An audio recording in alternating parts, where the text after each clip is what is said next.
കോട്ടയം പാലായിൽ തുണിക്കടയുടെ മറവിൽ മദ്യക്കച്ചവടം. പാലാ കടനാട് സ്വദേശി തോമസ് KJ പിടിയിലായി. വിൽപ്പനയ്ക്കായി സൂക്ഷിച്ച 5 ലിറ്ററോളം മദ്യവും പിടിച്ചെടുത്തിട്ടുണ്ട്. വിവരങ്ങളുമായി ടോബി ജോൺസൺ ഇപ്പോൾ ചേരുന്നുണ്ട് കോട്ടയത്ത് നിന്ന്. ടോബി, വിവരങ്ങൾ എന്തൊക്കെയാണ്?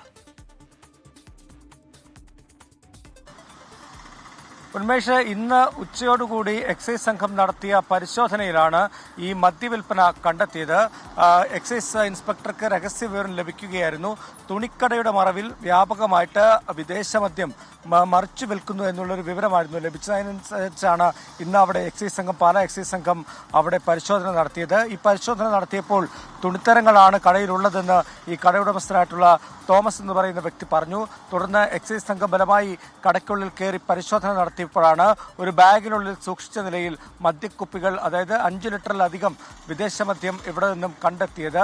ആദ്യം അത് തുണിത്തരങ്ങളാണെന്നാണ് ഇയാൾ പറഞ്ഞിരുന്നത്, കാരണം അത് പൊതിഞ്ഞാണ് വിറ്റിരുന്നത്. എന്തായാലും ഇയാൾക്കെതിരെ എക്സൈസ് വകുപ്പ് പ്രകാരം കേസെടുത്തിട്ടുണ്ട്. ഒപ്പം തന്നെ അറസ്റ്റ് ചെയ്ത് കോടതിയിൽ ഹാജരാക്കിയിട്ടുണ്ട്. റിമാൻഡിലായിട്ടുണ്ടെന്നും ഇപ്പോൾ വിവരം ലഭിക്കുന്നുണ്ട്.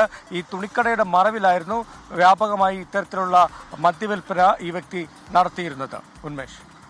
ശരി ടോബി ജോൺസണാണ് കോട്ടയത്ത് നിന്ന് വിവരങ്ങൾ നൽകിയത്. തുണിക്കടയുടെ മറവിലായിരുന്നു അനധികൃത മദ്യക്കച്ചവടം.